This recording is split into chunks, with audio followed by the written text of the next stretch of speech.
Namaste. In the previous episode, we covered 101 to 110 shlokas. Let us proceed to 101 to 120 shlokas in this episode. Shri Gurubhyo Namaha Harihi Om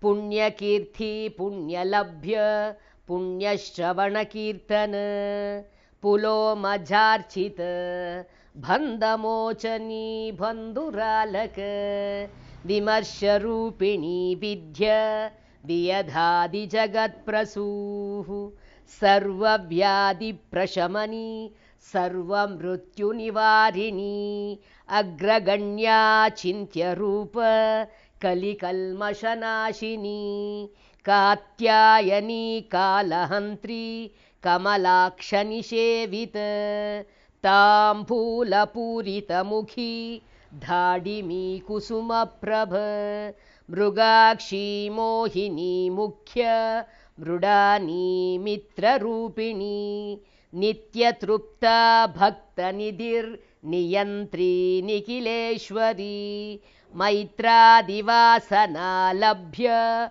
Mahapralaya Sakshini Para Shakti Para Nishta Prajnana Ghana Rupini Madvipana Lasa Matta Matruka Varna Rupini Mahakailasa Nilaya Brunala Mrududrolata